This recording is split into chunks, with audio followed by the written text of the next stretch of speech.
Assalamualaikum warahmatullahi wabarakatuh. Di sini saya akan memberi tugas sosial dan politik tentang pro dan kontra mengenai RUU Cipta Kerja atau Omnibus Law.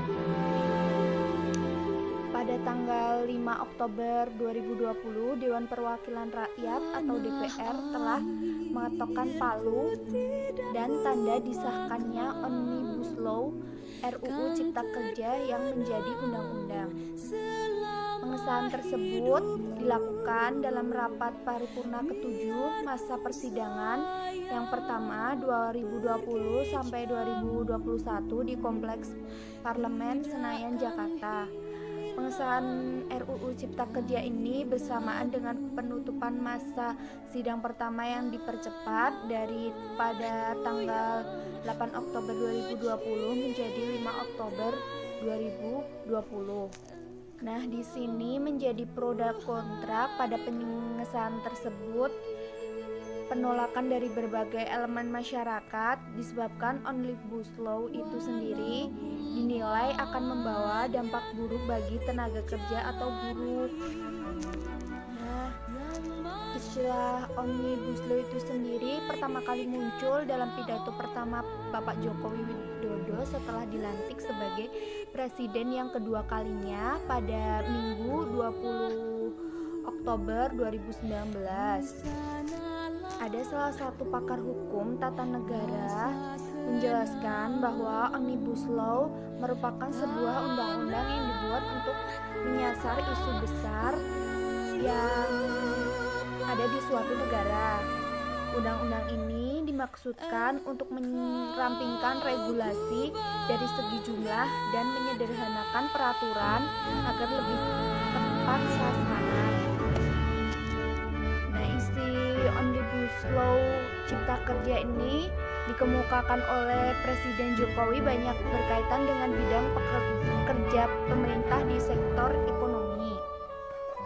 Nah, secara keseluruhan ada 11 klaster yang menjadi pembahasan dalam Omnibus Law RUU Cipta Kerja, yaitu yang pertama ada penyederhanaan perizinan tanah, yang kedua persyaratan investasi, ketenaga kerjaan, kemudahan dan perlindungan UMKM, 5 kemudahan berusaha, 6 dukungan riset inovasi, dan yang ketujuh ada administrasi pemerintah, yang kedelapan pengenaan sanksi, yang kesembilan pengendalian lahan, ke-10 kemudahan proyek pemerintah, dan yang ke-11 kawasan ekonomi khusus atau KEK. Dan yang menjadi pemberitaan UU Cipta Kerja ini baru saja disahkan, terdiri atas 15 bab dan 174 pasal.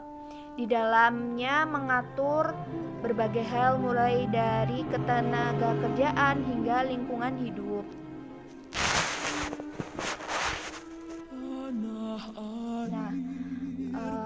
Pada saat itu juga sebelum disahkannya ada beberapa pro dan kontra, yaitu tentang demonya mahasiswa, buruh, ancaman virus corona tidak mengurungkan niat mereka untuk para buruh termasuk juga mahasiswa dan beberapa kelompok masyarakat lain untuk melakukan demonstrasi menuntut pembatalan Undang-Undang Omnibus Law itu sendiri.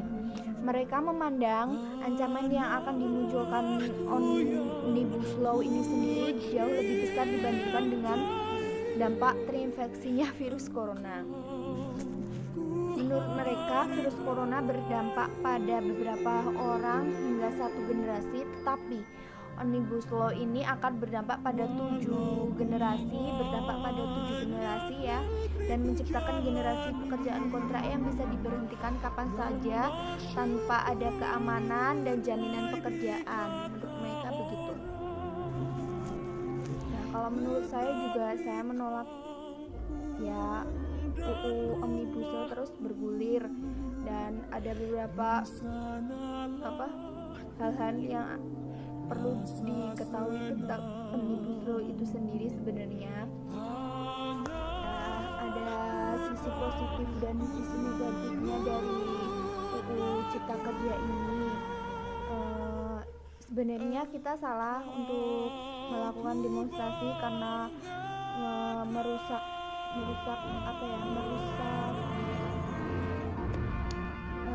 apa itu, merusak bangunan-bangunan yang ada di apa Indonesia ini. Ya menurut saya tuh balik lagi, kesepakatan bersama kan juga ada sisi positif dan negatifnya untuk Omnibus Law ini sendiri.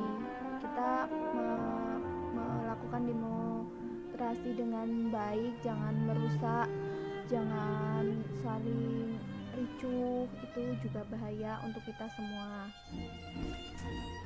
Semoga Indonesia tetap jaya, maju terus, jangan ada kericuhan